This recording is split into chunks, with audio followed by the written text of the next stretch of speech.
Face, પછી big face, short forehead, long face, પછી thick face અને ઇગ ફેસ.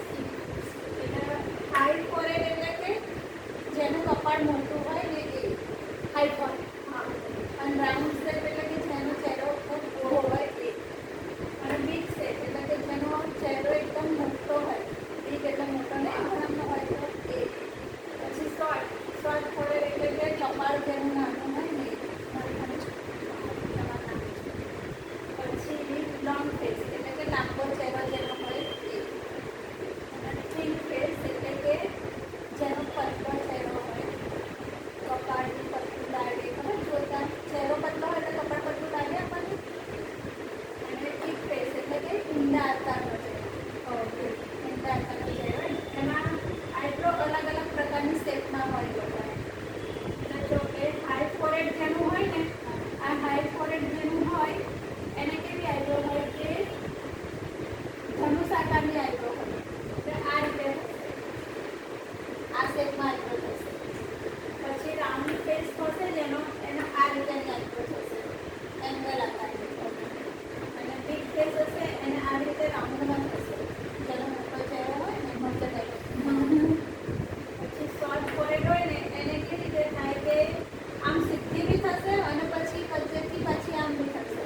એટલે કે ધનુષ આકાર બી ના કહેવાય અને શું કહેવાય ધનુષ આકાર બી ના કહેવાય અને રાઉન્ડ બી ના કહેવાય એ રીતની આઈબ્રો થશે. અને લોંગ ફેસ જેનો હશે ને એને એકદમ રાઉન્ડ શેપ થશે જેવી રીતે કે તમારો લોંગ ફેસ છે ને એટલે તમારી એકદમ રાઉન્ડ શેપમાં આઈબ્રો. અને થિન ફેસ એટલે કે પતલી આઈબ્રો. એની પતલી હોય ને જે મારી પતલી છે જો ગણજી છે હા એટલે આઈબ્રો એકદમ થિકમાં થશે. પણ એની જેને પતલો ચહેરો હશે ને એને આઈબ્રોના આકાર બી અલગ અલગ આવશે. એમાં જો સીધી બી કરી શકાશે પછી આવી રીતે કોર્નરમાં જેની કરે ને એ બી થશે અને આવી રીતની બી થશે. એટલે એ રીતના એની આઈબ્રો થશે. 3 પ્રકાર એની આઈબ્રો થશે. પછી ઇગ ફેસ વાળાની આઈબ્રો છે ને તો આવી રીતે શોર્ટમાં થશે. બરાબર જે રીતે કે આ દોરેલું છે ને આમ સીધી બી થશે ને પછી એનો આકાર આમ આવશે. પેલું પેલા જે રાઉન્ડ ફેસ વાળા ફેસ સેમ અલગ અલગ છે રાઉન્ડ પડતું છું. આ ને હા એ બી થોડું મળતું આવે છે. હા અને લોંગ ફેસમાં બી રાઉન્ડ થશે ને બિગ ફેસમાં બી રાઉન્ડ થશે. પછી પેલું રાઉન્ડ વાળું તો રાઉન્ડ છે રાઉન્ડ ઉપર રાઉન્ડ છે એ ના થોડું એડ વાળું જો સેટ મળતું આવે. એમાં શું છે અમારે થોડી રાઉન્ડ લાંબી છે. કેવી કે જાડી થોડી આઈબ્રો અને પતલી છે અને આને પતલી એડ વાળા પતલી છે. હા કેમ કે એનો